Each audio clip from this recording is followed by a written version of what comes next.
Hello, and after, well, I better not say, but finally we're restoring the Dyer Dhow so we can take her sailing.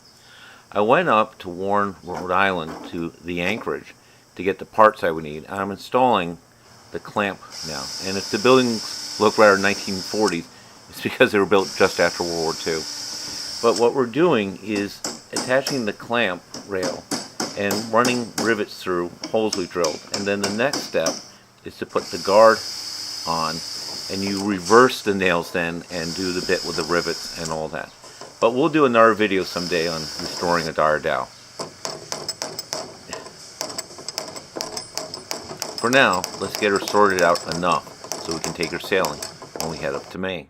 And each summer we get to go up to Boothbay, which is a lot of fun. I have not rigged this boat in, well, north of 30 years, okay? So it's actually coming all back to me. I have gone sailing since then, just not in a Dyer Dhow, and so we're a little awkward.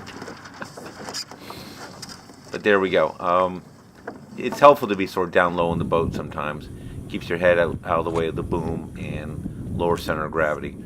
Usually, though, I do set up on the thwarts. But like I said, it's been a while since I've been in this boat, so I'm kind of getting the hang of things back again. And as you can see, the restoration is not quite complete, but Maine don't wait, so here we go. And I launched it from a public dock because it's much easier with the geometry, if you will, to get the boat down onto the dock. And now I'm sailing up to the dock where we're staying, which is basically at the back bottom of the cliff. And here's one of my guys helping me out. Thank you, sir. Very helpful. Okay, I'm going to enjoy a nice evening sail by myself. We've had dinner. In Boothbay, it's very calm in the morning, like no wind at all. And then late morning, it starts to pick up a nice steady breeze, different directions, different days. And in the evening, you still got a decent breeze most of the time. So off we go. Now that's not fog, that's haze from the brush fires in California that summer. Yikes. As you can see, nice, gentle sailing opportunity. So a nice way to relax and unwind after a day of vacation. Okay, I didn't need to relax and unwind, but I wanted to.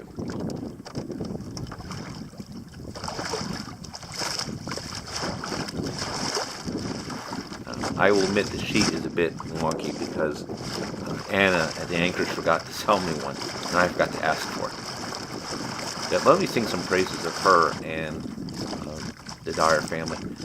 I had called her a couple days earlier to say, I know I need these parts, I may need some other things. Could I come collect them? And she said, sure, come on up.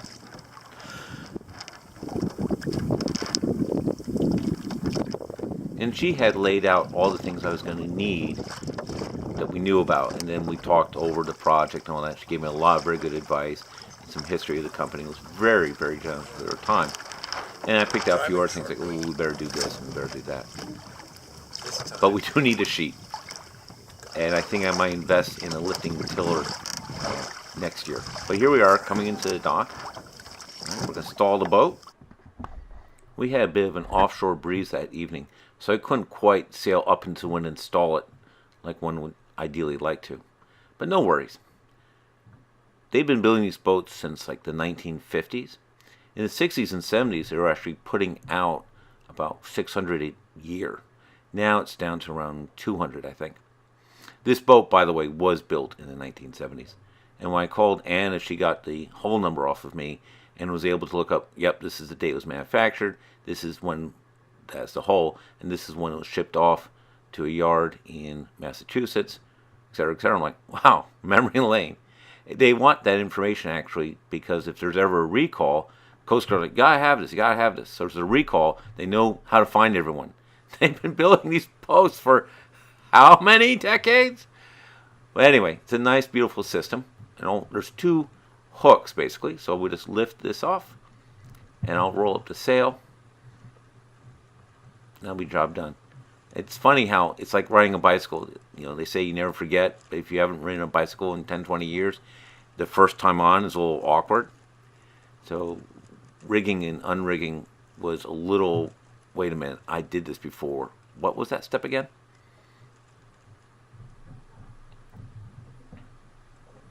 when I called Anna, she's like, well, the only sails we have are white. I'm like, well, that's all right. But most Dyer Dhows have very colorful sails. And if I recall correctly, this one had a blue and red sail. Out comes a dagger board. There's actually a hole in the dagger board and then a mechanical fastener under the midships thwart, and you can attach the dagger board underneath. It's a very tidy solution. Very helpful if you're rowing, so you don't have like a dagger board you might accidentally step on or trip over. And I'll bring her up onto the dock. And that's job done. We always go to Campbell Island each summer for a little exploration. And this year, the boys will set off in the Klepper, and then I will sail over after them. And we'll do another video on the Klepper sometime. It was a bit of a trick because there was onshore wind, as it were. And so here I am trying to beat into shore, and it's a good thing that I took the boat out because my niece wanted to have a go, and I'm like, well, I'm not so sure about that. And I was right. And eventually, I just waded into the water and started pulling it ashore. It's like, yeah, I want to go have fun with the rest of the family. Now, this is the source of ferry houses, which you may have heard of. But this year, we were all about exploring the shoreline. So we didn't do anything ferry house-wise while at Campbell Island. But lots of horseshoe crabs to see and other wildlife. So it was a lot of fun. Hey, when I was in Beijing, we went to the restaurant most famous for Peking duck and had everything but duck. So, go figure. The boys will sail home, and they're making me nervous here. Come on, guys. You know what you're doing. They've got 2 weeks of Mystic Sailing Camp underneath their belts. I do trust them, but they do worry me occasionally. Guys, get out in the open water, okay, please. They've got it sorted, I think. Get there out we in the go. open water, then get clever. Get out and then sail. I apologize for the moisture behind the lens.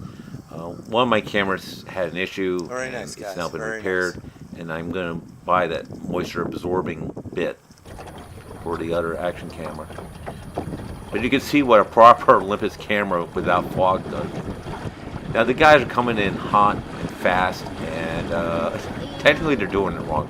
They really should be downwind of the dock and then pull up, but they're coming actually with the wind rather fast.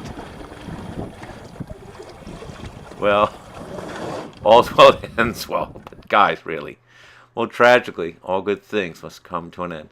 So they're going to sail the boat down to the public dock. And as you can see, it's high tide, which makes things easier. Try and time your launches and your recoveries. You're not. There we go. There we go, guys. There we go. Okay. But Pine Cliff has Keep her off the a rocks, reason why please. it's named that. And trying to bring this boat up Good. where we're staying Right, theoretically Raven, could be come up a done, bit more. but Come you know up a what? bit We'll more, get please. an You extra got a sail, dock to avoid. and we'll make There we life go. way Get out, easier. Get some maneuver room. It's Have a some very fun with easy it. approach to the public dock. I can pull the truck right in Yep. to the base of the dock and job done.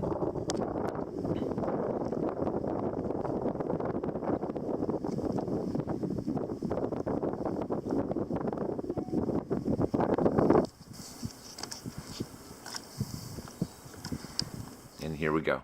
Well, I hope you enjoyed this. Take care.